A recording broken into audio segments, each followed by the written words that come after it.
शिव की स्पीकरों की आवाज बढ़ाओ, स्पीकरों की आवाज। अंदर आवाज नहीं है पंडाल के अंदर।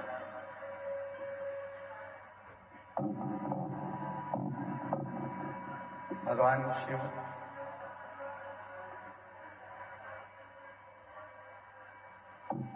जो संपूर्ण जगत का कल्याण करने वाले हैं, जब हम और आप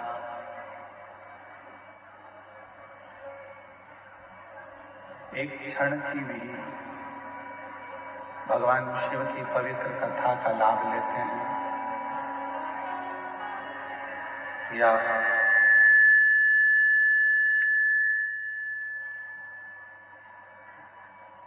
किसी भी रूप में भगवान शंकर की वंदना करते हैं, स्मरण करते हैं, आराधना करते हैं, साधना करते हैं, तो भगवान शिव इस मानव देह को कृतार्थ करने के लिए, कल्याण करने के लिए कोई भी रूप रखकर, किसी भी रूप को धारण कर कर, किसी का भी रूप धारण कर कर, किसी भी रूप में वो हमारा कल्याण करने के लिए आते जरूर।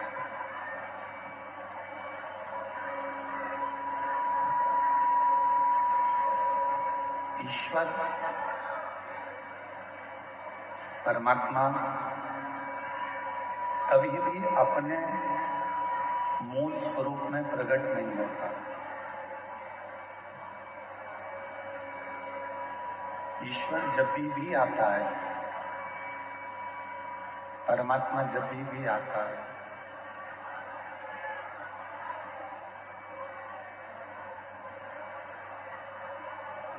ईश्वर जब भी आता है, परमात्मा जब भी आता है, तो कोई ना कोई रूप धारण कर कर किसी न किसी रूप में आपके और हमारे पास में आता है। कथा क्या करती है? महापुराण की कथा हो, चाहे श्रीमद् भागवत कथा हो, चाहे श्री रामचरितमानस हो, चाहे गीता जी हो, विष्णु पुराण हो, नर्मदा पुराण हो, अग्नि पुराण हो, कूर्म पुराण हो, भविष्य पुराण हो, नारद पुराण हो,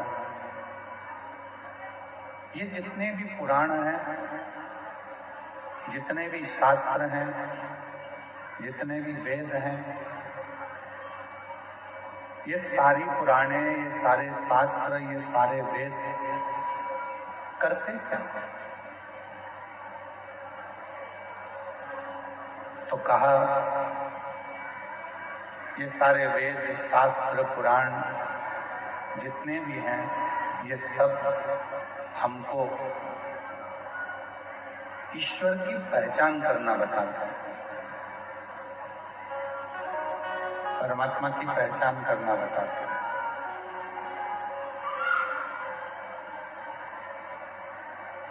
कि ईश्वर का स्वरूप क्या है।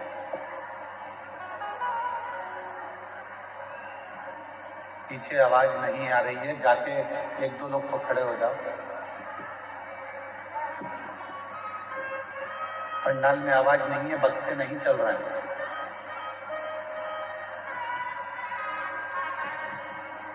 शिव पुराण, वेद, शास्त्र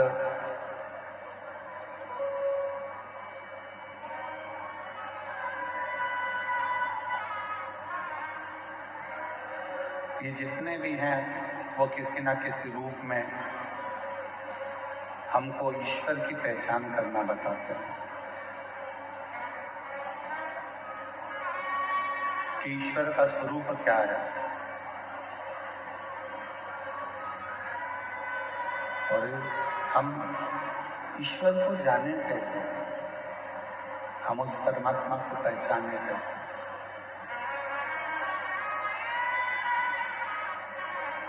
और शंभु शरण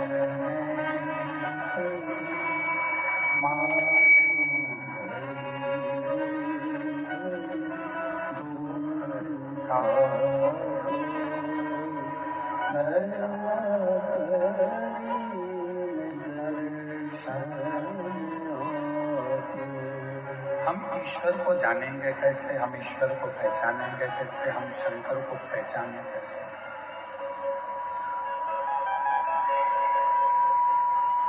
भगवान तो आएगा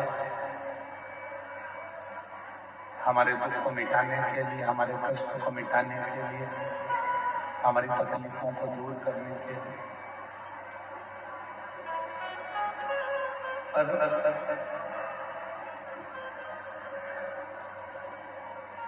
यदि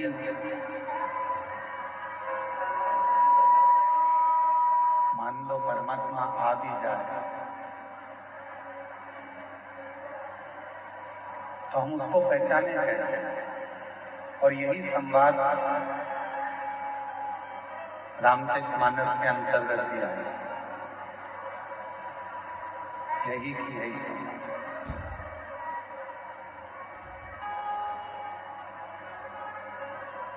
मातंग बाबा से शबरी अम्बा ने, माँ शबरी जी ने मातंग बाबा से ये प्रश्न किया। माँ शबरी अम्बा मातंग ऋषि जी से प्रश्न करती हैं कि आप कहते हो कि एक दिन राम आपकी कुटिया तक आएंगे, आपके दरवाजे तक आएंगे,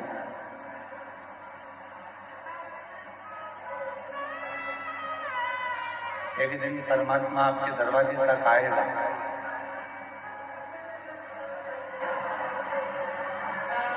तब आप कह रहे हो कि परमात्मा का दर्शन होगा, भगवान शबरी तुम्हारे दरवाजे तक आएगा, पर शबरी कह रही है कि मेरे दरवाजे पर भगवान आएगा तो मैं उसको पहचानूंगी कैसे?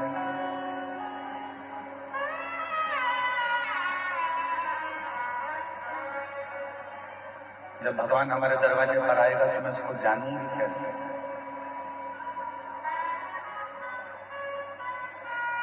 हम उसको पहचान कैसे पाएंगे, हम उसको जान कैसे पाएंगे? तो गुरु मातंग ऋषि ने शब्द कहा, शबरी तुम परमात्मा को पहचानोगी कि नहीं पहचानोगी हम नहीं जानते, हम तो इतना जरूर जानते हैं कि तुम रोज यदि उस परमात्मा को याद करोगी और परमात्मा जब तुम्हारे नजदीक में आएंगे तो तुम परमात्मा को पहचानोगी कि नहीं पहचानोगी हम नहीं जानते, पर ये जरूर है कि परमात्मा तुमको जरूर पहचान जाएगा।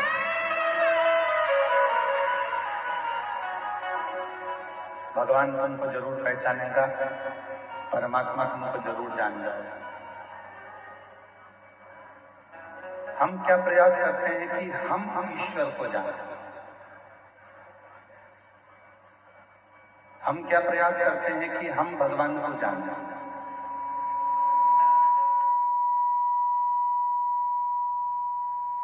हम प्रयास करते हैं कि हम ईश्वर को पहचानने का प्रयास करें, हम ईश्वर को जानने का प्रयास करें, हम भगवान को जानने का प्रयास करें, हम शिव को जानने का प्रयास करें। पर शिव महापुराण की कथा कहती है कि आप भगवान का इतना भजन करो, आप भगवान की इतनी भक्ति करो, आप परमात्मा का इतना मंत्र जाप करो, आप परमात्मा का इतना मंत्र स्मरण करो,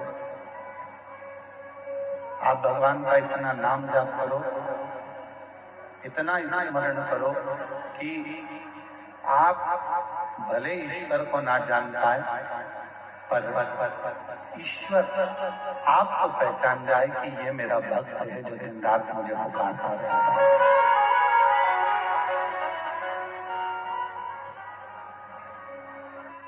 और मैंने तेरे ही भरोसे बाबा तेरे ही भरोसे हवा में उड़ती जावागी बाबा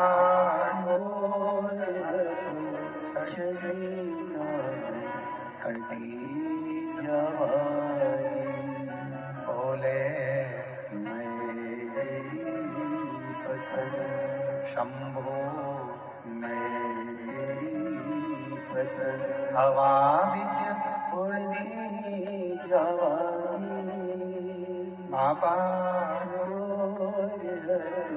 चली ना मैं कटी जावांगी।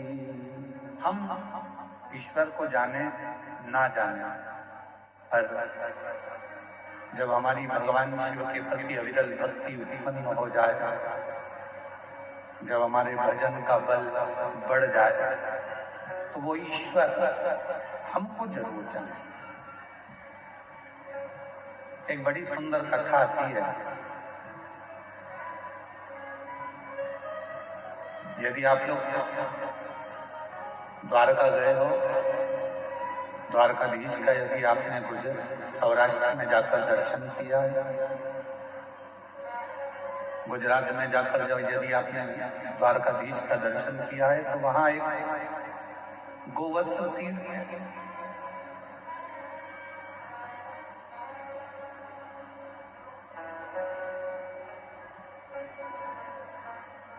आप में से कई लोग द्वारका गए भी होंगे, ऐसा नहीं कि द्वारका नहीं गए।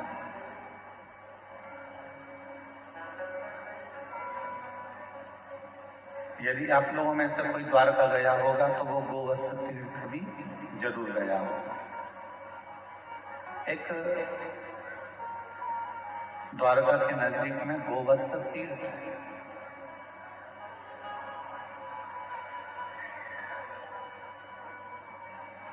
उस तीर्थ में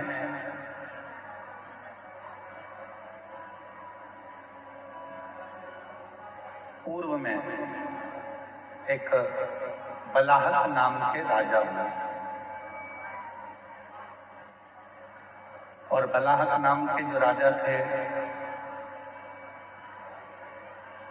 शत्रुओं का नाश करना, दुष्टों को पछाड़ देना और अपने नगर में सब अच्छे कर्म करते रहना, सत्कर्म करते रहना।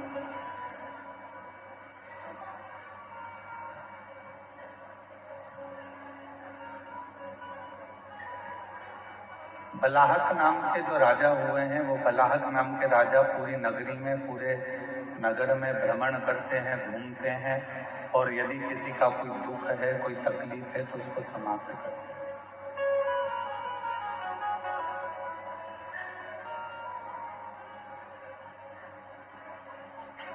नित्य प्रति उनका एक कार्य है शिवालय जाना, शंकर जी के मंदिर में आराधना करना, साधना करना, भजन करना, कीर्तन करना, शिव मंदिर में जल की व्यवस्था करना।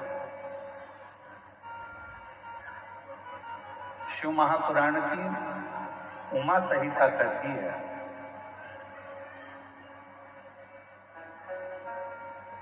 कि शंकर भगवान के मंदिर में अगर कोई जल की व्यवस्था भी कर देता है तो उस जीव को कभी किसी नरक में भटकना नहीं पड़ता, वो जीव का उद्धार स्वतः ही हो जाता है।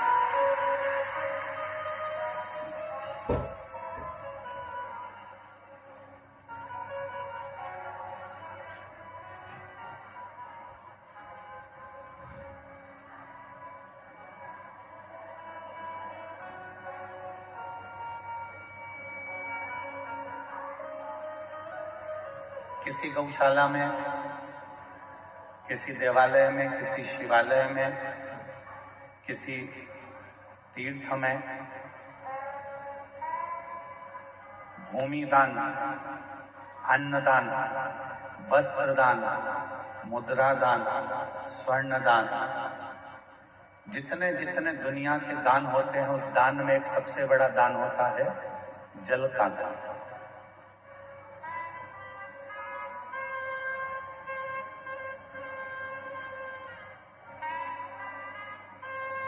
कल हम यहाँ से जा रहे थे तब हम देख रहे थे कि इस कवर्धा के नजदीक में जहाँ कथा हो रही है, घुंगरी खुर्द में, हमने देखा इतना अच्छा गांव है।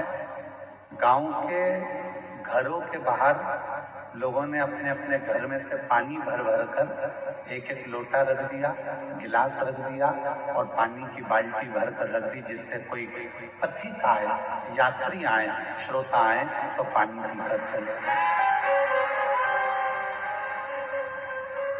मैं इस घुंगरी खुर्द गांव के कवर्धा कबीरधाम के इस पवित्र क्षेत्र को नमन करता हूँ और यहाँ के लोगों को भी चरणों को प्रणाम करता हूँ, जिन्होंने इतनी व्यवस्था बाहर से आने वाले भक्तों के लिए। धन्य है।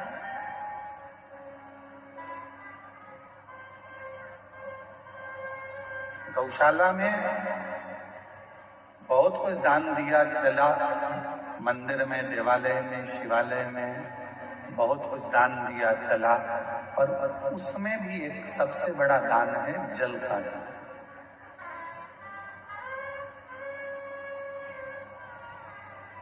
क्यों साहब, ये गौशाला है, गौशाला में जल की व्यवस्था है कि नहीं है, पानी की व्यवस्था है कि नहीं है, इसमें पानी है कि नहीं?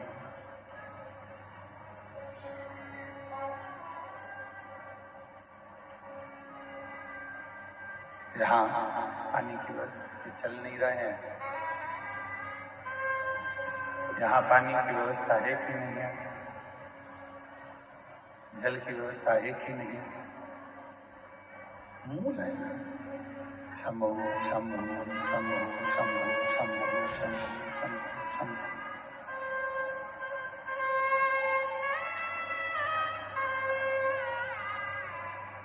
राजा बलाहक बड़े धर्मात्मा थे, पुण्यात्मा थे,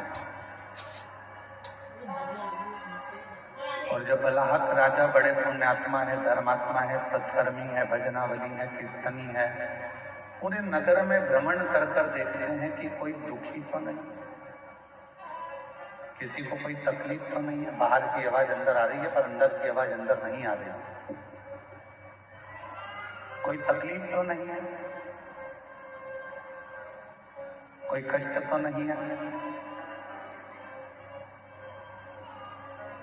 बलाहक राजा सब दूर भ्रमण कर रहे हैं, हर जगह पर जा रहे हैं, प्रत्येक जगह पर जाकर वो व्यवस्था को दे।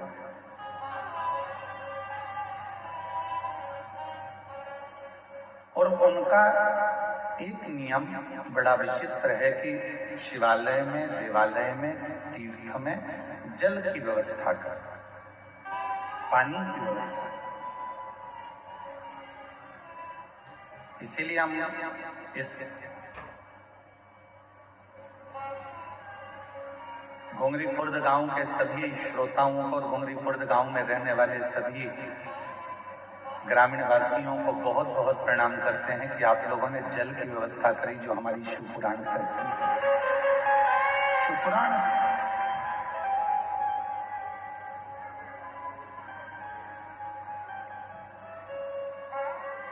शिवालय में जल है नहीं है, तीर्थ में जल है नहीं है, वो जाकर राजा बलाहक देखते हैं। अब उन्होंने देखा कि यहाँ तो कोई जल है नहीं। किसी द्वारपाल से कहा कि इस शिवालय में जल नहीं है, तुम जाओ और जल लेकर आओ, और वो जल इस शिवालय में तुम रखो। बलाहक राजा के शब्द सुनकर द्वारपाल गया तो सरी पर जल ढूंढता रहा एक वन क्षेत्र में, पर जल नहीं।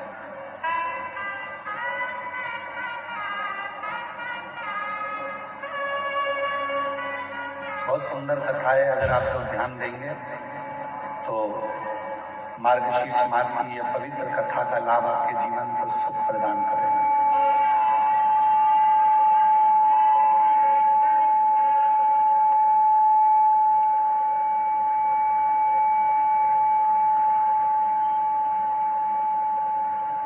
और बलाहक राजा ने जिस सैनिक को भेजा, वो सैनिक सब दूर भ्रमण कर कर आया, पर उसको जल नहीं मिला, जल प्राप्त नहीं। बलाहक राजा इंतजार कर रहे हैं कि पानी लेकर आता होगा, जल लेकर आता होगा, और वो जल में शिवालय में शंकर भगवान के इस पवित्र प्रांगण में वो जल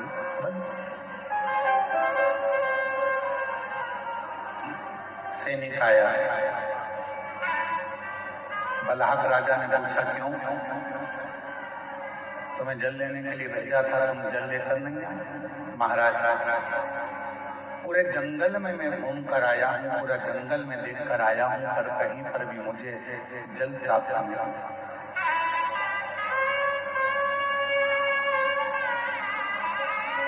संपूर्ण जंगल को मैं घूम लिया हूँ, संपूर्ण जंगल में मैं भ्रमण कर कर आया हूँ, पर मुझे जल प्राप्त नहीं, मैं जल नहीं ला सकता।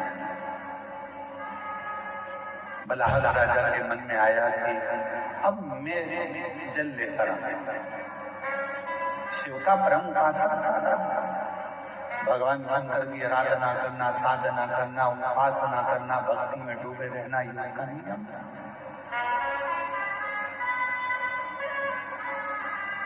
गया बलहाक राजा, पूरे वन में, पूरे जंगल में जब बलहाक राजा भ्रमण कर लिया, घूम लिया, पर उसे जल नहीं मिला। आखिरी में उसकी आंखों में जल भर गए।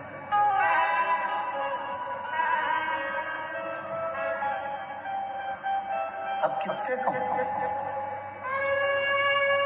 किससे प्रार्थना करूं, किससे निवेदन करूं, किससे मैं अपने मन की बात कहूं? शिव को याद करा, बाबा भोलेनाथ, शंभुनाथ, त्रिकालदर्शी, कैलाशी, अविनाशी, कृपा। इस शिवालय में कहीं जल की व्यवस्था नहीं है, कहीं जल नहीं है। आप कृपा करेंगे, आप करुणा करेंगे, आप दया करेंगे तो जल की व्यवस्था यहाँ हो। आप कृपा और तेरी कृपा का क्या है भरोसा, कब किस पर हो जाए जरा जरा। तेरी कृपा का क्या है भरोसा, कब किस पर हो जाए जरा जिस पर भी हो गई तेरी कृपा करुणा, वो भव पार हुआ।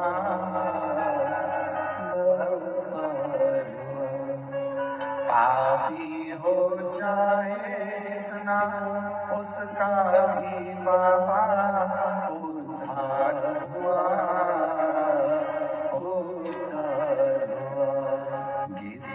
जामिन गणिका जैसे तेरे मन को जरा हम जरा तेरी कृपा का क्या है भरोसा, कब किस पर हो जाए जरा। अब शिव का उपासक था, भगवान शंकर का भजन करने वाला था, शिव की आराधना करने वाला था, साधना करने वाला था। मन में भाव उत्पन्न हो गया कि कहीं ना कहीं से देंगे तो मेरे शंकर भगवान, मेरे ओघड़दानी, मेरे त्रिकालदर्शी, मेरे कैलाशी, शिव के सिवा कुछ दे नहीं सकता। अच्छी बुद्धि,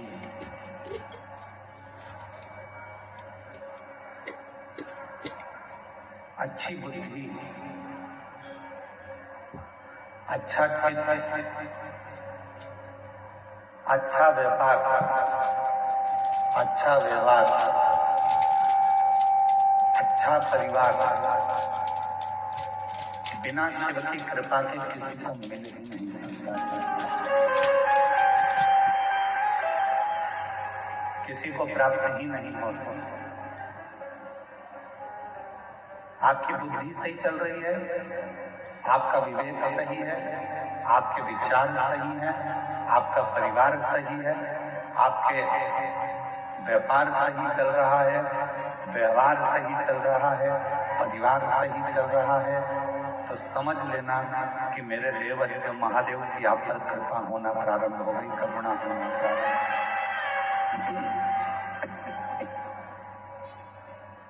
उसकी करुणा, उसकी कृपा, उसकी दया होना प्रारंभ हो।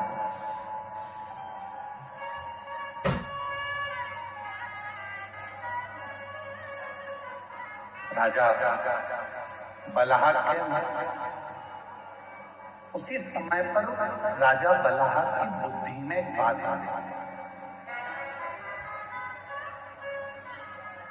एक वृक्ष की छांव में बैठ गया और भगवान शिव जी से आराधना कर कर कहता है कि मैंने अभी तक आपके मंदिर में जो भी जल चढ़ाया हो, ऐसी कृपा कर दो कि उस जल का एक अंश, यदि मैंने आपके मंदिर में जल चढ़ाया है, मैंने आप पर शिव जी 1 लोटा जल रोज चढ़ाया है, तो उस जल का एक अंश इस शिवालय में, जो जंगल में है, वन में है, इस शिवालय में प्राप्त होगा।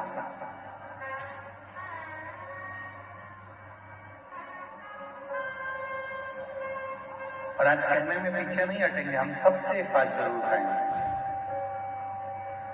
और करा रहे हो, कुआं खोद रहे हो, बावड़ी बना रहे हो, तालाब खोद रहे हो, या बोरिंग मशीन लगा रहे हो और तुम्हें लग रहा है कि यहाँ पानी नहीं आएगा, यहाँ तो पानी बहुत नीचे है, प्राप्त नहीं होगा, तो प्रयास करो।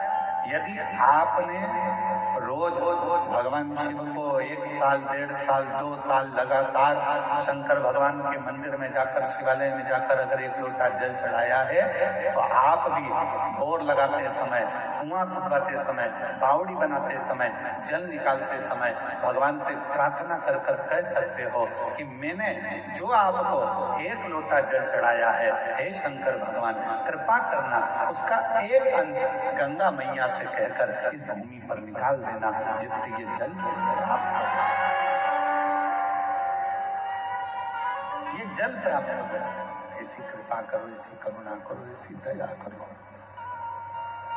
आप करुणा करेंगे, आप कृपा करेंगे, आप दया करेंगे तो सब कुछ हो सकता।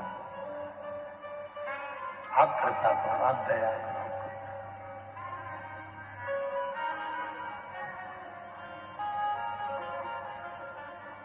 बलाहक राजा हाथ जोड़कर भगवान शिव जी से आराधना करने लगा।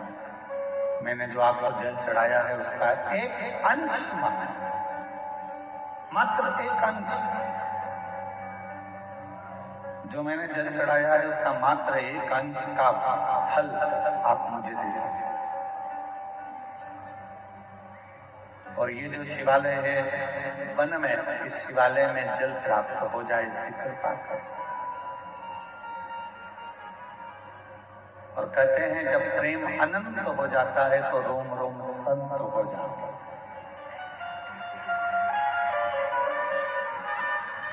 प्रेम की अनंतता में संत का भाव।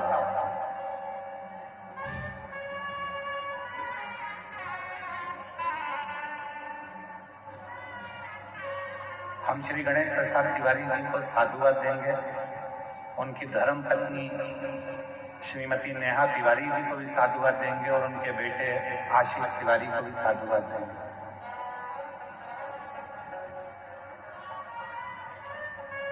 कितने लोग कवर्धा में रहते होंगे, कितने बड़े बड़े सेठ रहते होंगे, कितने बड़े बड़े धनपति करोड़पति रहते होंगे, पर हर वर्ष, साल 2 साल में, प्रति वर्ष दुनिया के लोग किटी पार्टी में, शॉपिंग में, पार्टी मनाने में, शादी की सालगिरह में दुनिया का खर्चा करते हैं। पर मैं गणेश तिवारी जी को, गणेश प्रसाद तिवारी जी को और उनके परिवार को धन्यवाद देता हूं कि कम से कम साल भर, 2 साल में आप एक यज्ञ, अनुष्ठान, कथा, सत्संग कराकर ना जाने कितने जीवों का कल्याण कर देते हैं।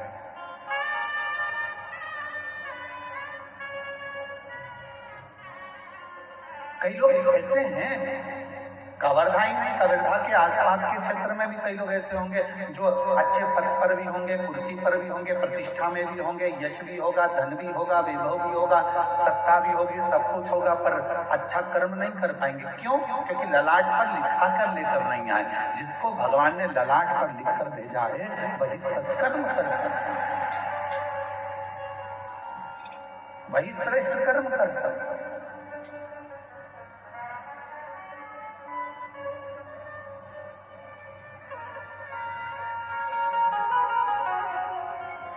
और आज हमको तो घुंगरी खुर्द वालों से भी थोड़ी थोड़ी जलन हो रही है। क्यों? इतनी बड़ी दिव्य शिव महापुराण की कथा और इतना बड़ा सुरभि यज्ञ आपके छोटे से गांव में हो रहा है, तो सोचने वाला विषय, सोचने तरसते हैं।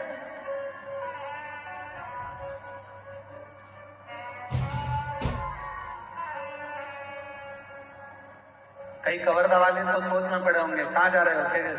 कथा में जा रहे हैं घुंगरी खुर्द। अच्छा, हाँ, पर हमने तो सुना है कि पार्किंग बहुत दूर है, हमने तो सुना है कि पैदल बहुत चलना पड़ता है। अब उनको कौन समझाए कि मेरे शंकर भगवान की कथा कहती है जितने कदम चलकर तुम गाड़ी में बैठकर आए और डायरेक्ट कथा स्थल पर गाड़ी से उतरे तो उसका कोई फल नहीं है। तुम जितने कदम चलकर कथा स्थल तक पहुंचोगे उतने उतने अश्वमेध यज्ञ का फल तुम्हारे भाग्य में लिखाता चले जाएगा, उतने अश्वमेध यज्ञ का फल। अब लिखने वाले ने लिख दिया, कहने वाले ने कहा बहुत दूर कथा स्थल है, 2 किलोमीटर चलना पड़ेगा, आधा किलोमीटर चलना पड़ेगा, 1 किलोमीटर चलना पड़ेगा। अरे भैया, कुछ पाना है तो कुछ खोना पड़ता है। इसलिए निवेदन है, जब बाबा के चरणों में शिव महापुराण की कथा को श्रवण करने के लिए आप इस पवित्र गांव में जब आए तो ये सोच कर आना कि हम पैदल नहीं चल रहे हैं, हमारे पिता से मिलने के लिए, अपने बाप से मिलने के लिए, अपने दिल की बात कहने के लिए, सिर्फ दिल की बात।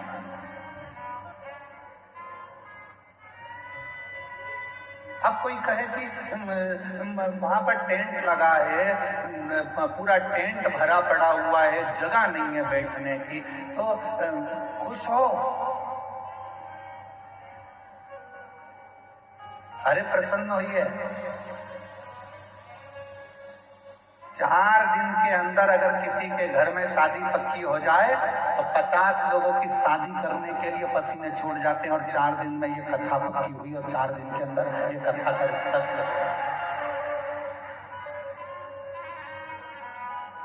हम तो श्री गणेश प्रसाद तिवारी जी आपको धन्यवाद देते हैं। 4 दिन में इतनी व्यवस्था करने के लिए अच्छे अच्छे के पसीने छूट जाते हैं महाराज, कि पंडाल लगाना है, स्टेज बनाना है, व्यवस्था करना है, महाराज आएंगे, जनता आएगी। और साथ में मैं गणेश प्रसाद तिवारी जी आपको धन्यवाद देता हूं कि आपके यहाँ के कलेक्टर महोदय को, यहाँ के एसपी महोदय को, यहाँ के एसएसपी, आईजी, कमिश्नर और यहाँ के तहसीलदार, यहाँ के टीआई, यहाँ के एक जितने पुलिस ऑफिसर हैं, मैं सबको साधुवाद देता हूँ। यहाँ के एसडीएम हो, चाहे कोई भी पदाधिकारी गण हो, जिन्होंने इतने कम समय में इतनी सुंदर व्यवस्था जमाई है, उसके लिए पूरी प्रशासन को साधुवाद है, पूरी प्रशासन। सहज है क्या शिव पुराण की कथा? आज तो कथा का दूसरा दिन है और बाउंड्री पार्क गेंद है।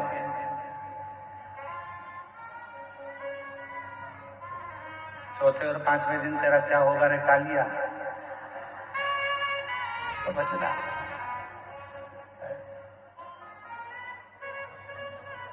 जानना पड़ेगा। सरल नहीं है शिव,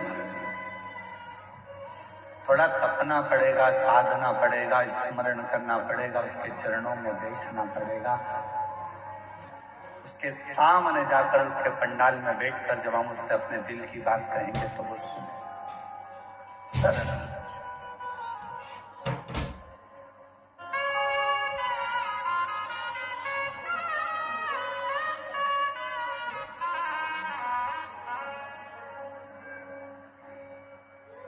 बलहक राजा के मन में थोड़ा सा भाव उत्पन्न। यदि मैंने जिंदगी में अगर आपको जल चढ़ाया है, लोटा भर कर जल चढ़ाया है, तो इसका एक अंश, केवल एक अंश मेरे भाग्य का मिले, और जो वन में शिवालय है उस शिवालय में उस जल का भाग प्राप्त हो, उस शिवालय में भी प्रकाश हो, उस शिवालय में भी जल हो, ऐसी कृपा करता है। कपट के विहीन, छल के विहीन, लोभ के विहीन, प्रपंच के विहीन, जब हम बिना कपट के, बिना छल के, बिना प्रपंच के, बिना दिखावे के, बिना लोभ के, बिना लालच के जब हम भगवान की आराधना करते हैं, तो परमात्मा उसका फल दिए बिना रहता नहीं है, उसका फल देता है।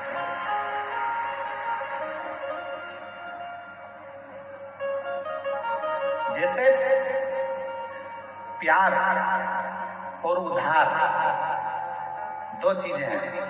जम के बोलो, क्या क्या? जम के बोलो। पहले नंबर पर प्यार और दूसरे नंबर पर उधार। बोलो जम के, क्या क्या चीज? आवाज नहीं आई, जम के बोलो। प्यार और उधार, ये हर किसी को नहीं दिया जाता।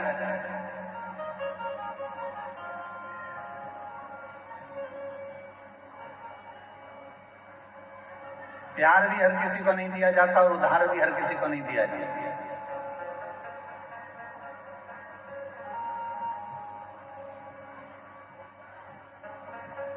कोई बंधन के तुम्हारे सामने आ गया, अपना नाम चेंज कर कर आ गया, था कुछ नाम, रख लिया दूसरा नाम, देख लिया उसने कि यह बड़ी धर्मात्मा है, बस इसी के धर्म को तोड़ना है, और अपना रूप बदल लिया उसने।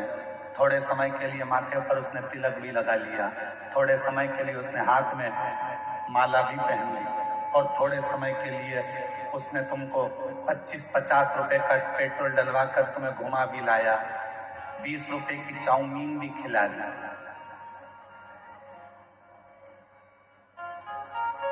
और तुमने उसको प्यार दे दिया।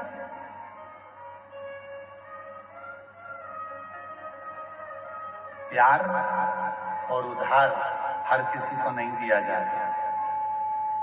आप में से कितने लोग हैं कि रायपुर से कोई व्यक्ति तुम्हारे पास में आया और तुमने कहा भैया जरा मुझे 5 लाख की जरूरत है, दे देना जरा? दे दोगे क्या? जम के बोलो जरा। नहीं दोगे। मान लो कवर्धा से ही कोई तुम्हारे घुंगरी खुर्द में आ गया, और घुंगरी खुर्द में आकर कोई बोले कि लाओ जरा मुझे 3 लाख की जरूरत है, दे दो, तो तुम कहोगे तुम कौन हो भैया जो हमसे 3 लाख लेने आए हो, हम तो तुम्हें पहचानते ही नहीं है। काय का 3 लाख? और तुम घुंगरी खुर्द के ग्रामवासी अगर पहुंच जाए बिलासपुर, और बिलासपुर में जाकर किसी से क्या भैया, ए भैया मुझको 2 लाख रुपए की जरूरत है, दे दो, कोई उधार देगा? जम के बोलो जरा। उधार किसको दिया जाता है? जिसको तुम अच्छे से पहचान जाते हो, जिसको तुम अच्छे से जान जाते हो, जिसको तुमने कई सालों से उसको जान रहे हो, तो तुम उसको उधार दे सकते हो। क्यों? क्योंकि तुम जानते हो कि मेरा उधार का दिया हुआ वापिस प्राप्त हो जाएगा। पर आज का जमाना ये वर्णन कर रहा है, 15 दिन तुम किसी को देख लेते हो, उससे तुम्हारा प्यार हो जाता है, और मालूम पड़े एक दिन तुम्हारे साथ वो शादी कर भी लेता है, और मालूम पड़े 15 दिन के बाद तुम उसके साथ कहीं घूमने गए, तो जैसे हरिद्वार में होटल में अटैची में टुकड़े मिलते हैं, फिर उस तरह के टुकड़े प्राप्त हो जाते हैं।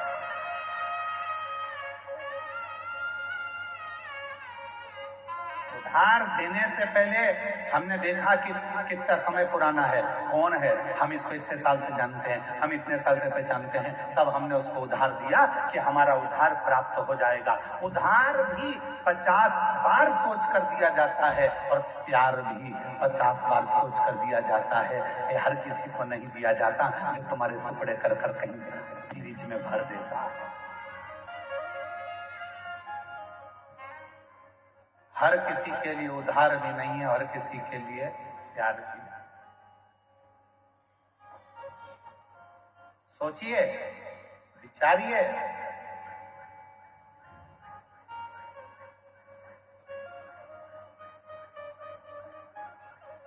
थोड़े दिन के बाद मालूम पड़ा कि ये तो जिससे मैंने स्नेह करा, जिससे मैंने प्रेम करा, ये तो हमारा धर्म का ही नहीं है, सनातनी ही नहीं है।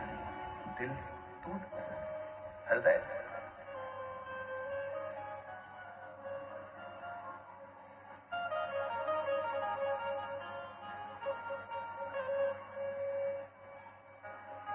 आपको मालूम है छत्तीसगढ़ की भूमि, छत्तीसगढ़ की धरा, छत्तीसगढ़िया महतारी कैसी है? आपको मालूम है? पूरी दुनिया में कोई ऐसा प्रदेश बता दो जिस प्रदेश को माता के नाम से पुकारा जाता है, महतारी के नाम से पुकारा जाता है। पूरी दुनिया में कोई ऐसा प्रदेश नहीं है जिसको महतारी कहा गया हो। पूरी दुनिया में ऐसा कोई प्रदेश नहीं है जिसको माता कहा गया हो। पूरी दुनिया में कोई ऐसा प्रदेश नहीं है जिसको माँ का संबोधन दिया गया हो। पूरी दुनिया में केवल एक छत्तीसगढ़ महतारी है जिसको माता का संबोधन दिया गया,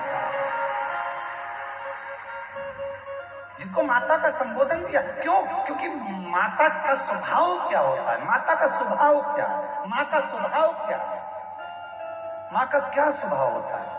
उसके अगर 4 बेटे हैं तो उसके लिए चारों बेटे बराबर होते हैं। माँ का स्वभाव ये होता है कि माँ अपने चारों बच्चों को बराबर का दूध पिलाती है। माँ अपने चारों बच्चों को बराबर का प्रेम करती है। माँ अपने चारों बच्चों को सम रखती है। इसलिए छत्तीसगढ़िया महतारी, छत्तीसगढ़ ये जो माँ है, छत्तीसगढ़ की पवित्र भूमि, यहाँ पर ब्राह्मण हो, क्षत्रिय हो, वैश्य हो, शूद्र हो, ये चारों उस माँ की औलाद हैं और चारों को प्रेम मेरी माँ हमेशा करती है।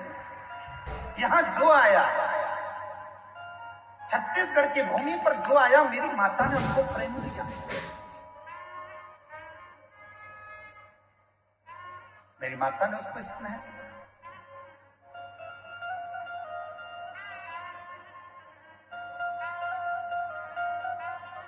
छत्तीसगढ़ की धरा पर जो आता है, माँ उसको स्नेह देती है।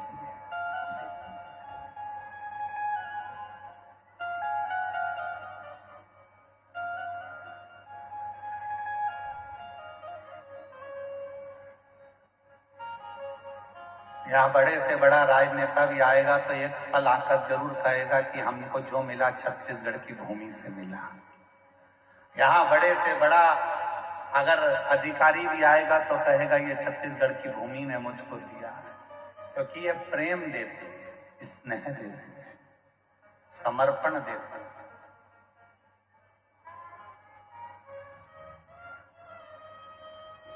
स्नेह क्यों?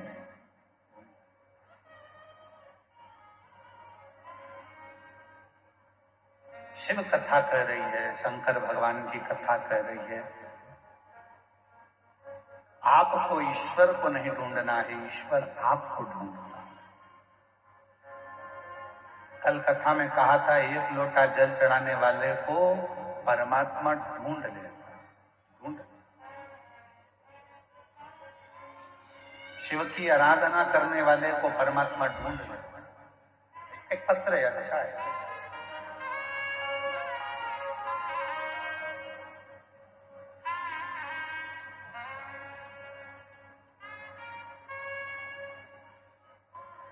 मेरा नाम उषा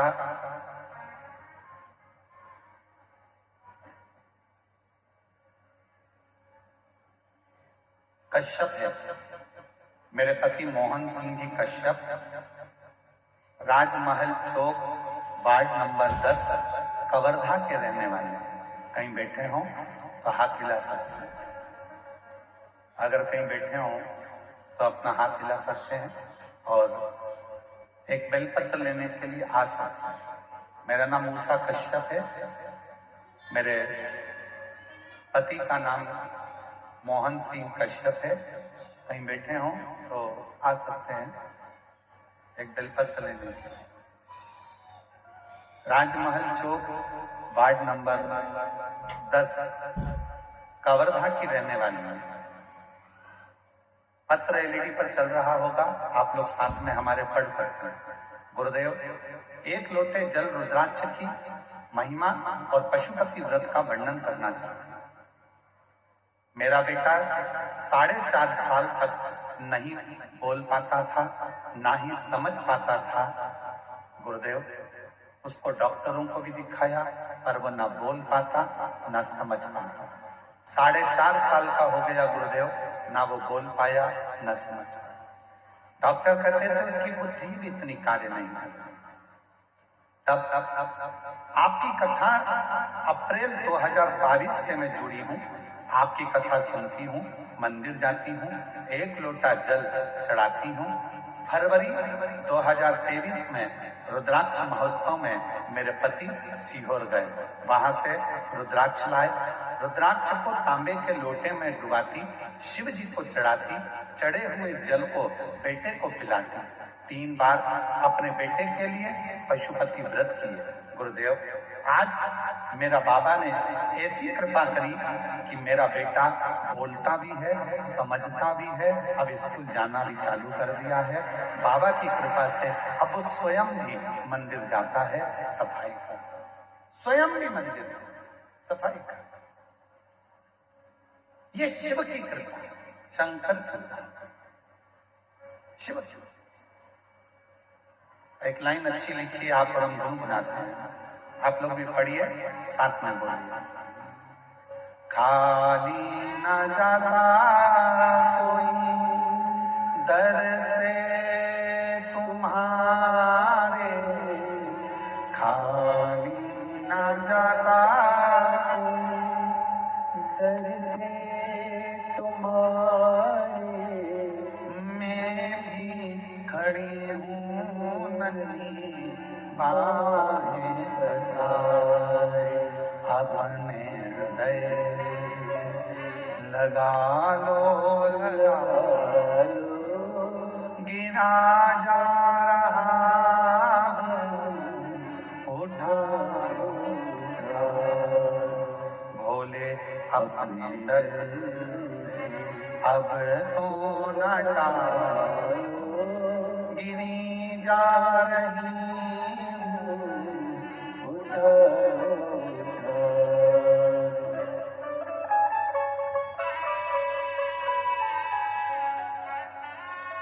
शिव कृपा किसको? भगवान शंकर की शरणागति किसको करे?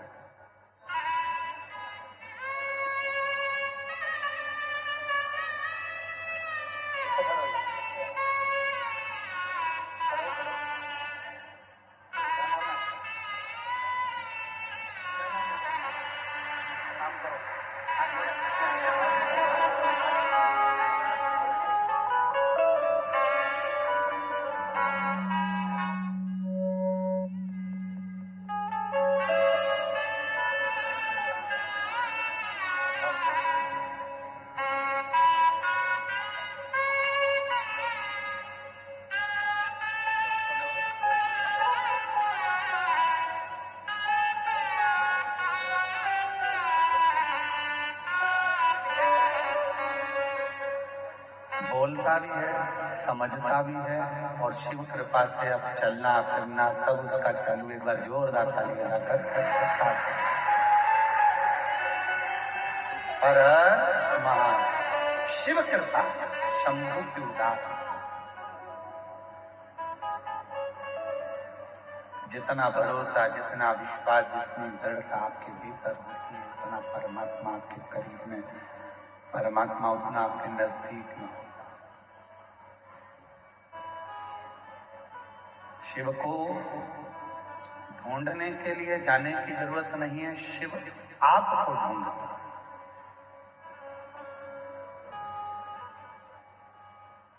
आपका भरोसा कितना दृढ़ है, यह आपके ऊपर निर्भर करता है।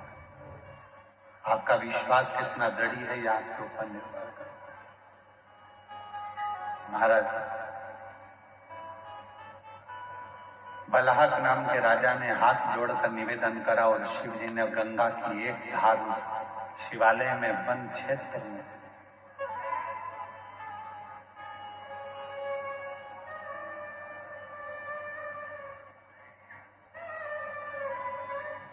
राजा बलहक ने अपने जीवन में शिव तत्व को कभी नहीं छोड़ा। दुख आया, तकलीफ आई, कष्ट आया, तो भी शिव तत्व नहीं छोड़ा।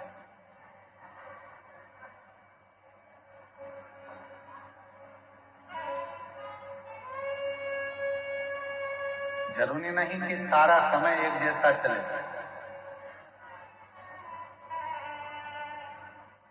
बहुत तेज गाड़ी चला रहे हो तो भी आगे आगे लिखा रहता है गति अवरोधक।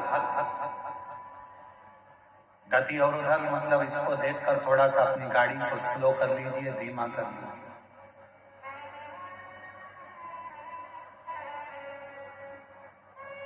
थोड़ा अपनी गाड़ी को कम करो, स्पीड थोड़ी डाउन करो, स्लो करो।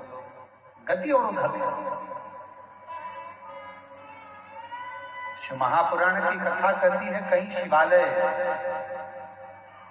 कहीं देवालय, तीर्थ, मंदिर, ये सारे गति अवरोधक का काम करते हैं। जब हम कहीं किसी ना किसी रूप में दौड़ रहे होते हैं तब ये शिवालय, ये देवालय, ये तीर्थ हमको थाम रोक दे।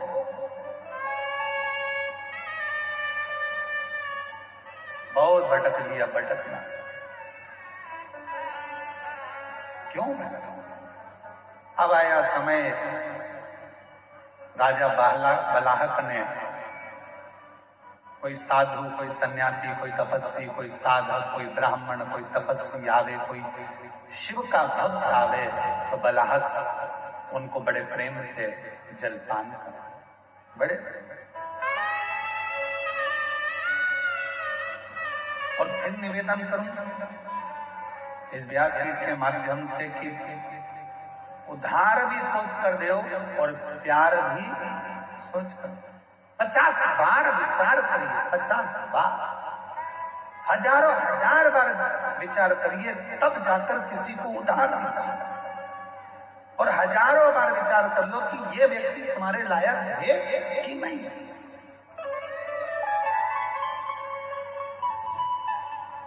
कई लोग हमसे कहते हैं गुरुजी बेटे का ब्याह करना है, कोई कहता है गुरुजी बेटी का ब्याह करना है, हमारी बेटी की अब उम्र हो गई है, शादी करना है, बेटी का ब्याह करना है, गुरुजी पक्का नहीं हो रहा है, गुरुजी पक्का नहीं हो रहा है। हम उनसे कहते हैं इतनी जल्दी मत करो। ब्याह करना सरल है, शादी करना सरल है, दहेज देना सरल है, दूल्हा ढूंढना सरल है, पर एक बात याद रखना, बेटी का विवाह करने के लिए कोई कमी नहीं है। आप अच्छे से कर सकते हो, बेटी ब्याह सकते हो, पर दुनिया का सबसे कठिन काम अगर कुछ है तो अपनी बेटी के लिए वो वर ढूंढना जो तुम्हारी बेटी का आदर करे, सम्मान करे, सत्कार करे और उसको साथ लेकर चले। ऐसा वर ढूंढना कठिन है। मकान देख लोगे, जमीन देख लोगे, जायदाद देख लोगे, पेट्रोल पंप देख लोगे, गाड़ी बंगला देख लोगे कि लड़की के लिए सब कुछ दिख रहा है, पर लड़की के लिए जिससे तुम शादी करने वाले हो, जिस लड़के से तुम ब्याहने वाले हो, उसको देखना जरूरी है कि ये कैसा है। गाड़ी और बंगला, जमीन और जायदाद तो बेटी के अगर भाग्य में होगा तो मिल जाएगा, भाग्य में नहीं होगा तो वो सारा समाप्त भी हो जाएगा। लड़का ठीक है कि नहीं, व्यवहार ठीक है कि नहीं, उसका स्वरूप अर्थात वो कहीं गलत संगत में तो नहीं पड़ा, व्यसन में तो नहीं पड़ा, मदिरापान में तो नहीं पड़ा, मांसाहार में तो नहीं पड़ा। मालूम पड़े दिन रात को 12, 1, 2 बजे तक आ रहा है और मालूम पड़े बेटी आंखों से आंसू बहा रही हो तो वो गाड़ी, वो बंगला, वो पेट्रोल पंप, वो जायदाद, वो जमीन किस काम, किस काम?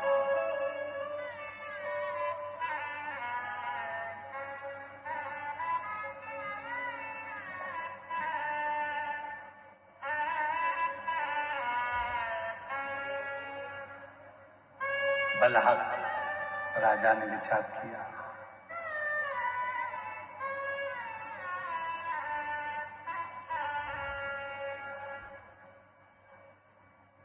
सबको जलदान करना, सबको भगवत नाम का दान करना, शिव नाम का दान करना राजा बलहक ने करा। राजा बलहक ने 2 दान सबसे ज्यादा करे। आप लोगों से निवेदन है, आप इस 2 दान को अवश्य श्रवण करें। पहले नंबर पर है जल का दान। कोई भी आया पानी पिए बिगर घर से नहीं गया, जल पिए। और दूसरे नंबर पर है राजा बलाहक ने जो दान दिया है वो नाम का दान दिया। नाम। संत बलाहक राजा के यहां पर आ जाते थे, भोजन करने बैठते थे, तो राजा बलाहक पहले संतों के सामने भी बैठकर भगवान शंकर के 108 नामों का उच्चारण करवाते थे, तब संत को भोजन प्रसाद पवाते थे। ब्राह्मण आ जाते थे, राजा बलाहक उन ब्राह्मणों को भोजन करने बिठाते थे, तो पहले 108 बार भगवान शंकर के मंत्र जाप को, शिव नाम को उच्चारण करवाते थे, तब जाकर भोजन कराते थे। नाम का दान। ऐसा नाम का दान तो आप भी कर सकते हो। पति को भोजन दो तो सबसे पहले उसके थाली पर उसके समय कर दो श्री शिवाय नमस्तुभ्यं। बेटों को भोजन दो तो कहो श्री शिवाय नमस्तुभ्यं। बेटी को भोजन दो तो श्री शिवाय नमस्तुभ्यं। स्मरण अपने हम गणेश प्रसाद जी, आपकी धर्म पत्नी श्रीमती नेहा तिवारी जी को भी साधुवाद देंगे। हमारे ब्राह्मण देवता बता रहे थे कि गुरुजी जब नीचे माता जी भोजन बनाती हैं, तिवारी जी की धर्म पत्नी जब भोजन बनाती हैं, तो पूरे समय भोजन बनाते समय अन्नपूर्णा स्तोत्र का पाठ करती रहती हैं और भोजन बनाती है। अन्नपूर्णा स्तोत्र का पाठ करती रहती है और भोजन हम कहे, इसलिए बाबा ने कृपा कर रखी है, माता जी के हाथ में अन्नपूर्णा स्वयं आकर विराजमान हो जाती है, इसलिए भोजन में भी स्वाद बढ़ जाता है। अन्नपूर्णा स्तोत्र का पाठ करती रहती हैं। हमारे महाराज जी बता रहे थे, विकास महाराज जी का, हम नीचे जाते हैं तो वो माता जी भोजन बनाते बनाते अन्नपूर्णा स्तोत्र का पाठ करती रहती हैं और बड़े प्रेम से भोजन बनाती रहती हैं। गुरुजी भोजन बनता रहता है और उनका भजन चलता रहता है। हमने फिर पूछा कि अपन जिनके यहाँ ठहरे हैं उनके यहाँ संध्या वंदन होता है कि नहीं होता, तो हमारे महाराज जी का, गुरुजी जैसे आप सुबह सुबह अपने कमरे में संध्या करते हो, वैसे की वैसी तिवारी जी, उनका बेटा आशीष तिवारी जी, ये सब अपने अपने नीचे हॉल में बैठकर संध्या करते रहते हैं। यही साधना, यही आराधना, यही साधना।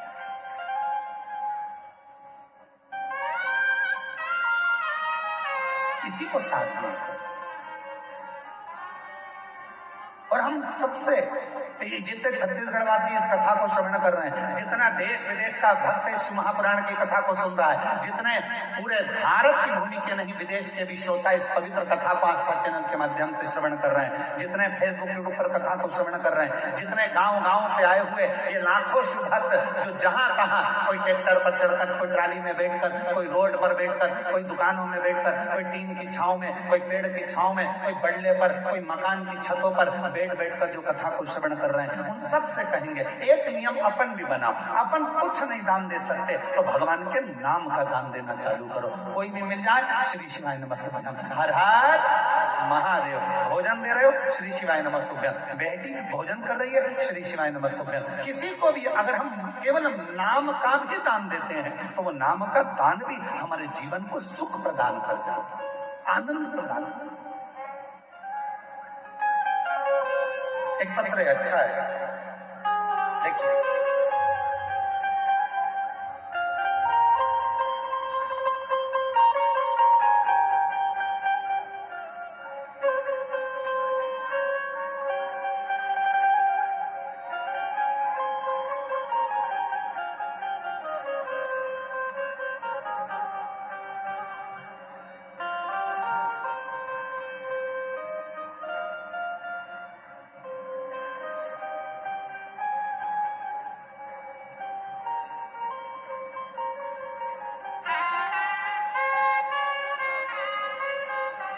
मैं श्वेता ठाकुर, पति श्री दिनेश सिंह ठाकुर, शंकर नगर कवर्धा की निवासी हूँ। कहीं बैठी हो तो हाथ हिला सकती हैं, अगर कहीं बैठे हो तो हाथ हिला सकती हैं। मैं श्वेता ठाकुर, पति श्री दिनेश सिंह ठाकुर, शंकर नगर कवर्धा की निवासी हूँ। कहीं बैठे हो तो हाथ हिला सकते हैं। आ जाइए, दिख गए हो, आ जाओ आ जाओ, बेलपत्र लेकर जाना आ जाइए। गुरु जी, मैं बाबा की महिमा का वर्णन करना चाहती हूँ। मेरा भाई नरेश सिंह ठाकुर तखतपुर जिला बिलासपुर का निवासी है। उसने 14 साल की उम्र से ही घर की जिम्मेदारी संभाली है, परंतु सन 2020 से उसके काम में बरकत नहीं थी। घाटे पर घाटा, काम चलता नहीं, हफ्ते महीने सब बंद हो गए, कर्जा इतना बढ़ गया कि खाने के लाले पड़ गए, कुछ नहीं बचा। गुरुदेव, सभी परेशानियां उसकी जिंदगी में आ गई। कथा, किसी ने कहा कि शिव महापुराण की कथा सुनो, सीवर वाला महाराज बाजता है, पंडाल में अगर मौका मिल जाए तो एक बार सुनने का प्रयास करो। गुरुदेव, समझ नहीं आया क्या करें। फिर एक दिन अचानक से आस्था चैनल पर आपकी कथा सुनकर आपने जो नियम बताया वह सभी करना प्रारंभ किया। भाई और बहू दोनों ने पशुपतिनाथ का व्रत किया। ग्राम पोकड़ी में हमें कथा श्रवण करने का सौभाग्य प्राप्त हुआ। खुद बाबा की भक्ति में मेरा भाई ऐसा खो गया, शिव जी की कृपा हुई। वहां से हमने एक पुस्तक खरीद ली। पुस्तक में आपके उपाय लिखे हुए थे, उस उपाय को करना प्रारंभ करा। शिव जी के मंदिर जाते, एक लोटा जल चढ़ाना, बाबा की भक्ति करना। आप कहते हो श्री शिवाय नमस्तुभ्यम अपने घर के दरवाजे पर लिख दो, हमने वैसा ही करा। जहां भी मौका मिलता मेरा भाई मंदिरों में जाकर श्री शिवाय नमस्तुभ्यम लिख देता। गुरुदेव, कर्जा इतना था, लोग उसका पीछा पकड़ते थे। मंदिर जाता, श्री शिवाय नमस्तुभ्यम लिख देता। रोडों के किनारे पर, दीवालों पर श्री शिवाय नमस्तुभ्यम लिख देता। गुरुदेव, दुनिया के लोग हंसते कि ये पागल जैसा हो गया, कर्जा इतना, धन नहीं कुछ भी। तब भी मेरे भाई को हिम्मत नहीं हारी और वो श्री शिवाय नमस्तुभ्यम का जाप करता रहा, मंत्र देता रहा। आज बाबा की कृपा से गुरुदेव, बाबा ने ऐसी कृपा करी, समय तो ऐसा आ गया तक कि खेत बिक जाए, मकान बिक जाए, सब कुछ बिकने की कतार पर आ गया था। पर हमें नहीं मालूम था कि श्री शिवाय नमस्तुभ्यम जो लिखा जाता है, पशुपति व्रत जो किया जाता है, बाबा की कृपा कैसी होती है। गुरुदेव, समझ में अब आया। श्री शिवाय नमस्तुभ्यम जगह जगह लिखता रहा और आज बाबा की कृपा से उसका काम पुनः प्रारंभ हो गया और बाबा ने उसको ओम टीवीएस शोरूम खुलवा दिया। बाबा की कृपा से उसका खुद का शोरूम हो गया, उसकी खुद की गाड़ी हो गई और बाबा की कृपा से जो जमीन बिक रही थी वो बच गई, मकान बिक रहा था वो बच गया और बाबा की कृपा से इतना कामकाज हो गया कि बाबा ने उसका हाथ पकड़ लिया। केवल एक श्री शिवाय नमस्तुभ्यम मंत्र का जाप, केवल एक मंत्र का जाप, श्री शिवाय नमस्तुभ्यम मंत्र की मूलता। एक लाइन अच्छी लिखी है, आप भी गुनगुनाइए। मेरे बाबा दया करना, मैं तेरे भरोसे हूँ। मेरे बाबा दया करना, मैं तेरे भरोसे, ना घर के भरोसे हो, ना परिवार के भरोसे हो, ना घर के भरोसे हो, ना परिवार के भरोसे हो। मेरे बाबा दया करना, तेरे भरोसे हूँ। मेरे बाबा दया करना, मैं तेरे भरोसे। उस पर आश्रित, जब हम पूर्ण तरह से उस पर आश्रित हो जाते हैं, जब हम पूर्ण तरह से उसके हो जाते हैं, जब हम पूरा समर्पण देते हैं, उसके प्रति कर देते हैं, जब हम पूर्ण तरह से उसके आश्रित हो गए, पूर्ण समर्पण हमने कर दिया, तो वो हमारा हाथ थाम लेता है, वो हमारा हाथ थाम लेता है। कुछ मत करिए, नाम देना प्रारंभ कर दो, नाम का दान करना प्रारंभ कर दो।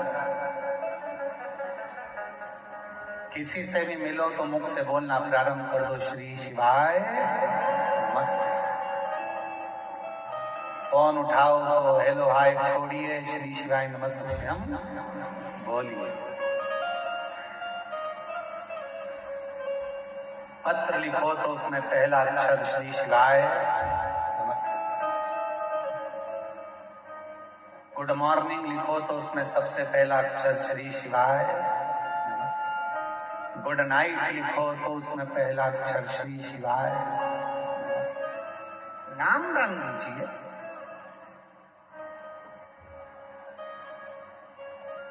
नाम दान दो।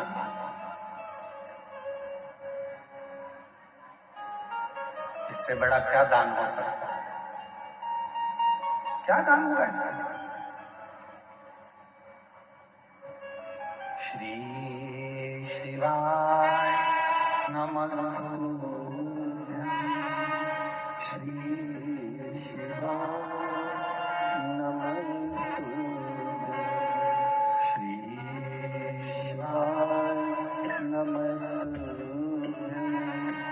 श्री शिवाय नमस्तुभ्यं, श्री शिवाय नमस्तुभ्यं, श्री शिवाय नमस्तुभ्यं। नाम का दान देना बहुत फलित है। राजा बलहक ने नाम का दान दिया। ब्राह्मण भोजन करने बैठे हैं, थाली लग चुकी है और राजा बलहक हाथ जोड़कर खड़े हो गए। जब तक आप 108 बार नाम ना ले भगवान का, तब तक भोजन ग्रहण ना करें। आप संत हो, साधु हो, ब्राह्मण हो, तपस्वी हो, पहले 108 बार मुख से भगवान का नाम लीजिए, तब भोजन ग्रहण करें।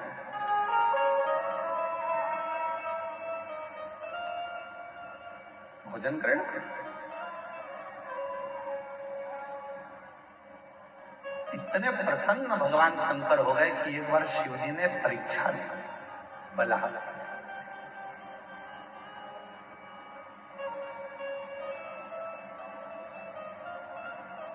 पापा प्रसन्न होते हैं तो जेब में से 10 का नोट निकाल कर दे देते हैं। मम्मी प्रसन्न होती है तो बच्चे को लाड़ लड़ाने लगती है, गाल चिमटा खोड़ देती है, उसको बाजू में ले लेती है, स्नेह करने लगती है। पापा प्रसन्न होते हैं, पिताजी प्रसन्न होते हैं तो कुछ देते हैं। मम्मा प्रसन्न होती है, माँ प्रसन्न होती है, महतारी प्रसन्न होती है तो गले से लगा लेती है, उसके गाल तोड़ती है, उससे स्नेह करने लगती है।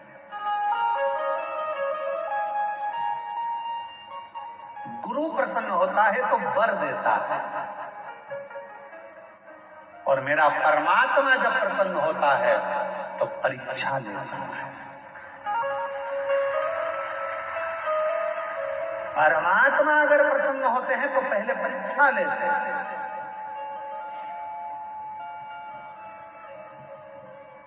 परमात्मा प्रसन्न होते से तुम्हें वर नहीं दे देते, पहले परीक्षा लेते। परीक्षा, खूब परीक्षा लेते, खूब। और ली परीक्षा शिव जी ने, मेरे ओगड़दानी दरकालदर्शी कैलाशी अविनाशी भगवान शंकर ने परीक्षा।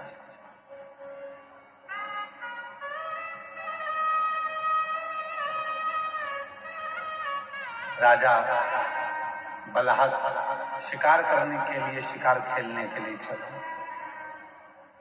और जैसे ही बलहक राजा शिकार खेलने के लिए गया तो हिरणों के झुंड की झुंड नजर आ रहे थे। जहां कहां राजा बलहक शिकार करने गया तो हिरण के झुंड दिख रहे, हिरण के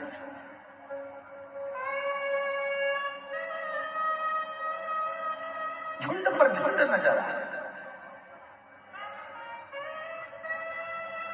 राजा बलहक ने धनुष और बाण उठाया, हिरण के झुंड की ओर छोड़ने वाला था, इतने में पास में खड़ा हुआ एक सैनिक बोला, बाण मत चलाना प्रभु। महाराज बाण मत छोड़ना। क्यों? राजा बलाहक ने पूछा कि बाण क्यों ना छोड़ा जाए? कहा महाराज, अभी मैंने थोड़ी देर पहले देखा था हिरण के झुंड के अंदर एक गाय का बछड़ा है। इस हिरण के झुंड के अंदर एक गाय का बछड़ा है। गाय का बछड़ा।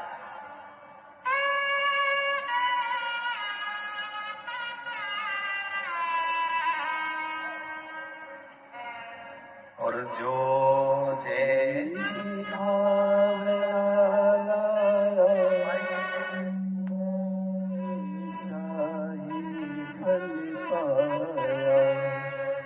जो जैसी भावना लाया वो वैसा ही फल पाया। नहीं खाए उसे लौटाया वो मन ही मन हर्षाया। एक बार जोरदार ताली बजाओ। भाई पर इतना कर्जा हो गया था कि मकान जमीन सब बिकने की कतार पर आ गया था, कुछ भी नहीं था।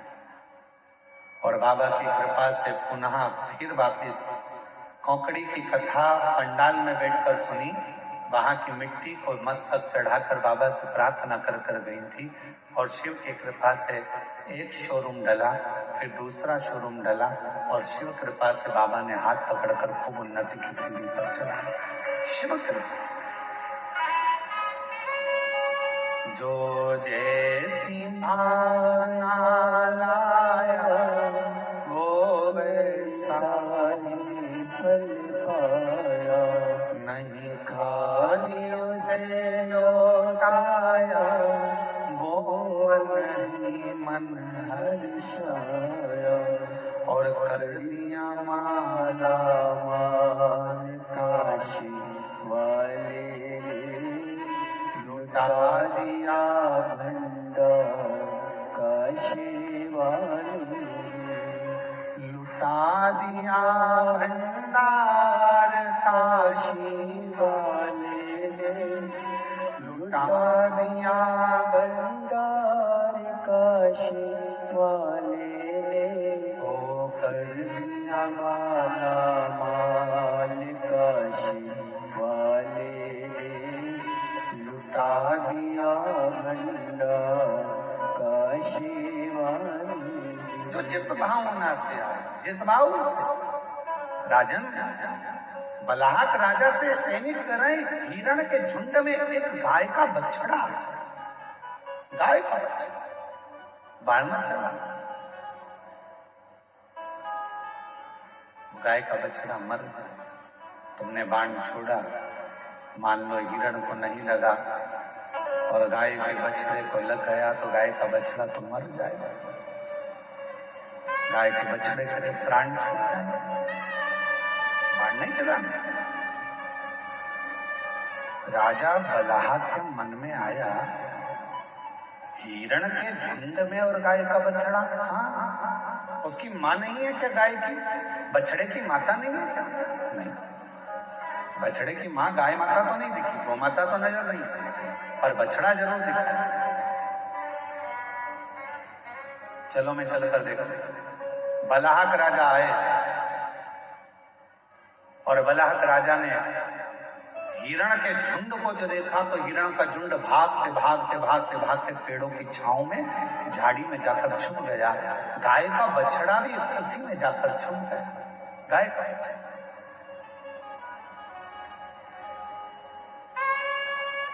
अभी आपको कथा में कहा, आपको भगवान को ढूंढने नहीं जाना है, केवल भगवान का नाम लो, भगवान तुम्हें ढूंढते ढूंढते तुम्हारे पास पहुंच जाए।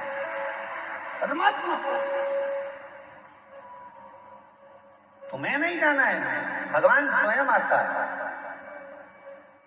दुख आ गया, तकलीफ आ गई, कष्ट आ गया, बीमारी आ गई, बहुत बड़ा तकलीफ आ गई, तुम जाओ कहाँ? शिव के मंदिर। तुम कहाँ जाओ? शंकर के मंदिर। तुम्हारे घर के पास में जो शिवालय है, शिव का मंदिर है, एक लोटा जल चढ़ाना प्रारंभ कर दो। शंकर के मंदिर में जाकर प्रार्थना करना प्रारंभ कर दो, शिव से निवेदन करना प्रारंभ कर दो, मंदिर में झाड़ू पोछा करना प्रारंभ कर दो। फिर वो तुम्हें ढूंढता ढूंढता तुम्हारे दुख मिटाने के लिए जरूर आएगा, तुम्हारी तकलीफ मिटाने के लिए जरूर आएगा, कष्ट मिटाने के लिए जरूर आएगा। शिव महापुराण के कथा के पंडाल में पहुंचे हो, भगवान शंकर की ये 5 दिन की कथा तुम्हें इस पवित्र अवसर पर श्रवण करने का सौभाग्य मिला है। पंडाल में बैठकर कथा श्रवण कर रहे हो, तुम्हें लगता है कि तुम कथा सुन रहे हो, तुम्हें लगता है हम कथा में गए हैं, तुम्हें लगता है कि तुम शंकर की कथा सुनने के लिए गए हो, पर याद रखना तुम कथा में नहीं गए हो। शंकर भगवान को तुम्हारी मन की मनोरथ, कोई कामना पूरी करना होगी तो तुम्हें पकड़कर कथा में लेकर उसकी आपकी मन की इच्छा पूर्ण करना होगी तो परमात्मा आपको यहां लेकर आ गए। एक पत्र है, देखो एक पत्र देखो।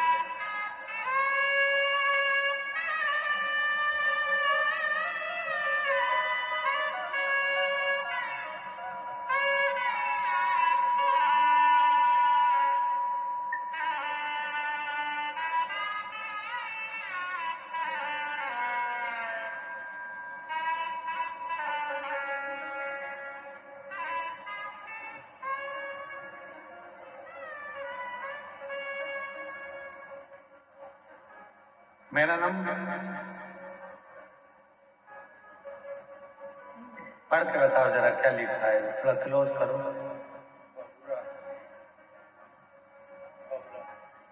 क्या लिखा है? बहुरा है, बहुरा ये ना। मेरा नाम बहुरा देवांगन, पति मेघऊ राम देवांगन, उम्र 60 वर्ष, रायपुर बीर गांव की रहने वाली हूँ। कहीं बैठी हो तो हाथ हिला सकती हैं। रायपुर बीर गांव की रहने वाली हैं। आप ही हैं? एक बार वापिस हाथ हिला दो। ठीक है, आ जाइए, आ जाओ, एक बेलपत्र लेकर देंगे। रायपुर बीर गांव की रहने वाली हूँ। मेरा मोबाइल नंबर ये है गुरुदेव। फरवरी 2024 में मेरे पति का अचानक गले से आवाज निकलना बंद हो गया। हम सब घबरा गए। आवाज इतना कम था कि आवाज बिल्कुल समझ में नहीं आता था, इशारों से समझाते थे। फिर हमने रायपुर में डॉक्टर को दिखाया। फिर डॉक्टर ने बताया कि गले में कैंसर है, अब इनका आवाज कभी वापस नहीं आएगा, इनका आवाज वापस नहीं आएगा। हम सब और ज्यादा डर गए। किसी के बताने पर हम मध्य प्रदेश के बैतूल जिला इलाज के लिए गए। वहां पर बताया गया इलाज में बहुत खर्च आएगा, ठीक होने की कोई गारंटी नहीं है। जब उन्होंने भी कह दिया कि ठीक होने की गारंटी नहीं है, अब हम सोच में पड़ गए, आखिर करें तो क्या करें। तब हमें एक ही रास्ता नजर आया, भगवान भोलेनाथ की शरण में जाना चाहिए। तब वहां से मैं अपने पति को लेकर कुबरेश्वर धाम चली गई। वहां हमने कंकर शंकर की पूजा की और भगवान से विनय किया कि अब आप ही हमारी समस्या को दूर कर सकते हो, आप ही मेरे पति की आवाज वापिस ला सकते हो। मुझे विश्वास है बाबा, मुझ पर आप से लोगों का कष्ट दूर किए हैं, मेरा भी करोगे। और मैं यहाँ से रुद्राक्ष लेकर बाबा से विनय कर कर वापिस आ गई। रोज महादेव के जल चढ़ाती, रुद्राक्ष का जल पिलाती, गले में लगाती।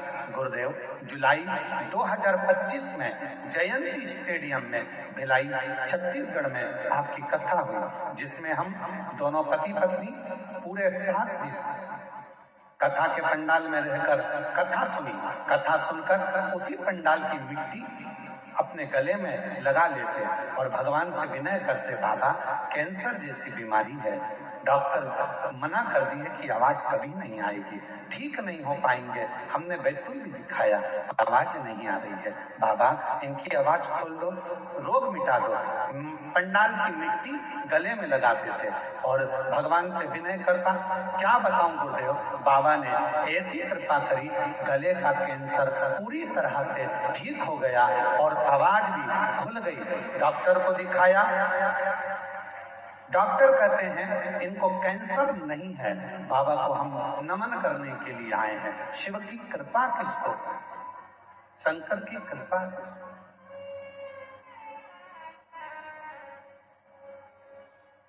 तेरी कृपा का भरोसा।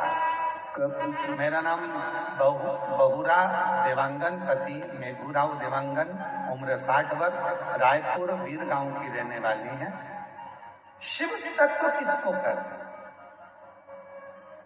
दुनिया की दृष्टि में केवल इतना है कि यह कथा का पंडाल है। दुनिया को लगता है कि शिव महापुराण की कथा होती है, दुनिया को लगता है कि सियोर वाला महाराज केवल आता है और कुबरेश्वर धाम से आकर बाबा की कथा कर कर चले जाता है।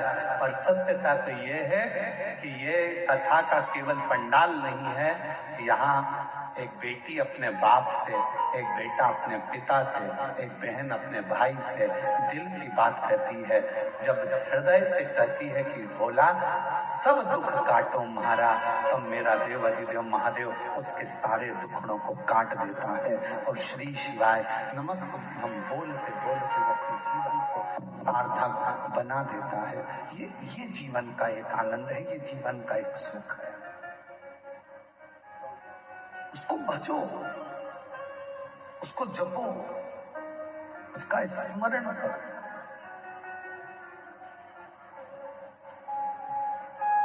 और तेरी कृपा बिना न हिले, बोलो बोलो, एक भी लेते हैं श्वास, कृपा से बखान क्या करूं राखोगे चपटी भगोन में खजाना कुबेर का, हे गंगा मुक्ति द्वार ओंकार तू, ओंकार तू आयो शरण हरि शंभु तार तार तू। ये शिव की उदारता के बिना कुछ भी नहीं। और मेरी जीजियों, मेरे जीजाओं, मेरी बेटियों बेटाओं, मेरी माताओं, मेरे बुजुर्ग माता पिता, आप याद रखना, क्यों दुनिया के लोग नियम लेते हैं 5 पंडाल कथा सुनेंगे, 3 पंडाल कथा सुनेंगे, 2 पंडाल कथा सुनेंगे, 7 पंडाल कथा सुनेंगे, क्यों नियम लेते हैं? मेरा बाबा उसके दुखड़े हरता जरूर है, झोली भरता जरूर। बड़े प्रसन्न हुआ करो, बड़े खुश हुआ करो कि बाबा ने आज को यहाँ बुलाया है। शिवजी ने आपको यहाँ बुलाया है। हे कवर्धा वासियों, प्रसन्न होना, खूब आनंद में बाबा को धन्यवाद देना कि तेरी कृपा से ये शिव महापुराण की कथा 5 दिन की हमको सुनने का मौका मिला है। तेरी कृपा है, तेरी उदारता है, तेरी करुणा।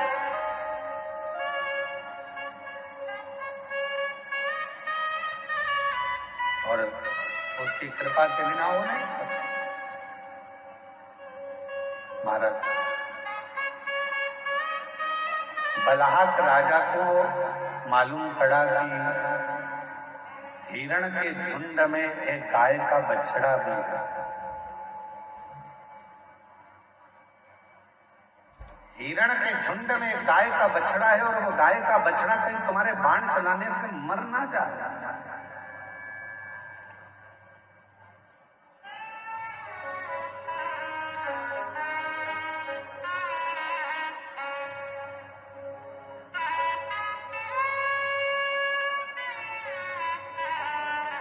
अब वो राजा ने कहा चलो मैं देखता हूं। वृक्ष की झाड़ियों में हिरण छुप गए और वृक्ष की झाड़ियों में हिरण छुपे तो वो गाय का जो बछड़ा था वो भी हिरण के साथ में झाड़ियों में छुप गया। दिख ही नहीं रहा, दिखता ही नहीं। राजा ने उसको देखने का बहुत प्रयास किया, बहुत प्रयास, वो दिख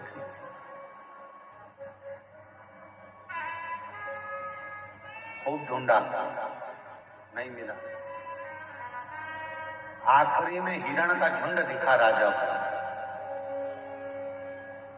और जैसे ही हिरण का झुंड दिखा तो राजा ने उसी समय पर हिरण के झुंड के बीच में गाय के बछड़े को देखा,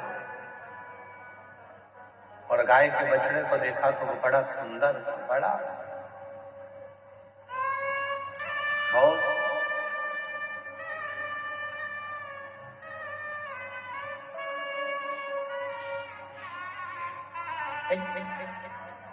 कहते हैं शिव महापुराण में वर्णन आता है कि गौ माता की सेवा का जितना पुण्य मिलता है उतना ही गौ माता के बछड़े की सेवा का भी पुण्य प्राप्त होता है।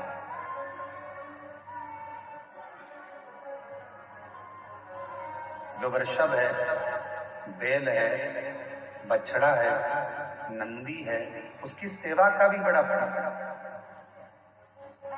इसलिए अभी कुबेरेश्वर धाम पर एक नई, पहले एक गौशाला है, दूसरी गौशाला का निर्माण अभी चालू है, और अभी कुबेरेश्वर धाम पर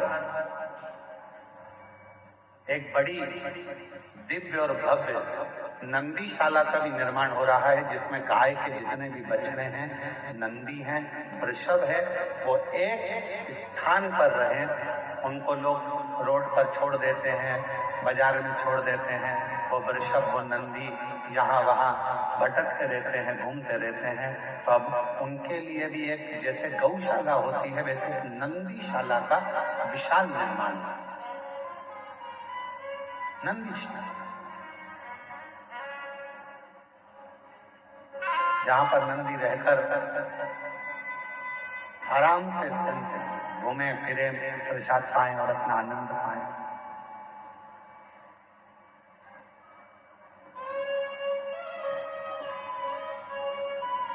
और शायद इतनी सुंदर नंदीशाला जो सीहोर कुबेरेश्वर धाम में निर्मित होगी वो दर्शनीय भी होगी। उस नंदीशाला का दर्शन कई शिव भक्तों के जीवन का आनंद ले।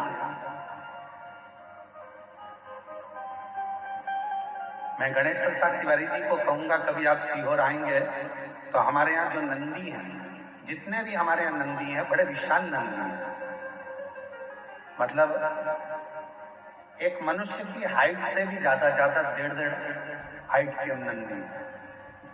गणेश प्रसाद जी, आप उन नंदी से कहोगे हर हर महादेव तो वो ओम बोलते हैं। आप उनको कहोगे श्री शिवाय नमस्तुभ्यम तो ओम का उच्चारण करते हैं।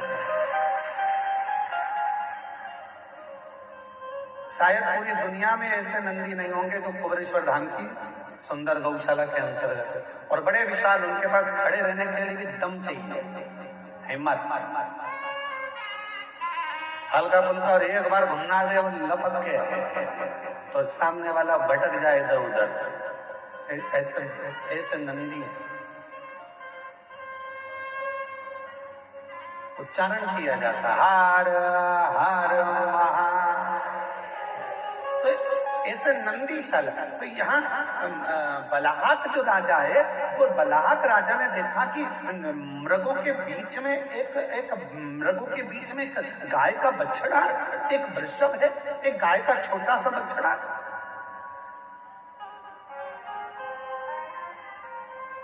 देखा, आश्चर्य हुआ। राजा को वो बछड़ा इतना सुंदर लगा कि राजा ने विचार कर लिया इस बछड़े को तो मैं लेकर जाऊंगा अपने नगर में। और उसको मालूम नहीं था कि मेरे देवरित महादेव फिर निवेदन है, पिता प्रसन्न होते हैं तो कुछ देते हैं, माँ प्रसन्न होती है तो गले लगा लेती है, स्नेह करती है, प्यार करती है अपने बच्चों से, गुरु प्रसन्न होता है तो आशीर्वाद देता है, और भगवान जब प्रसन्न होते हैं तो परीक्षा लेते हैं। उसको नहीं मालूम था कि बलाहक राजा की परीक्षा चालू हो गई। परीक्षा और बलाहक राजा की जो परीक्षा प्रारंभ हुई, बलाहक राजा ने सोच लिया इस बछड़े को मैं लेकर जाऊंगा और बलहक राजा उस बछड़े को पकड़ने के लिए दौड़ा। जैसे ही बछड़े को पकड़ने के लिए दौड़ा, शिव महापुराण की कथा कहती है गाय के एक एक बछड़े में, गाय के एक एक पुत्र में, गाय के एक एक वृषभ में, गाय के एक एक नंदी में शंकर की कथा कहती है। उसमें स्वयं शंकर का शिवलिंग बसता है, शिव बसता है, शंकर उसके अंदर बसता है। एक एक वृषभ। बलहक राजा ने देखा, लेना चाहा,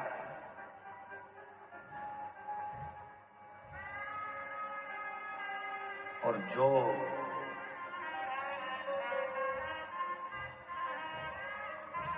बछड़े को खींचकर ले जाने की तैयारी कर रहे थे और बछड़े को पकड़ने का प्रयास कर रहे थे, उसी समय बछड़ा, हिरण के झुंड के बीच में जो बछड़ा था, उस बछड़े ने शंकर भगवान के शिवलिंग का रूप धारण कर लिया। शिवलिंग का।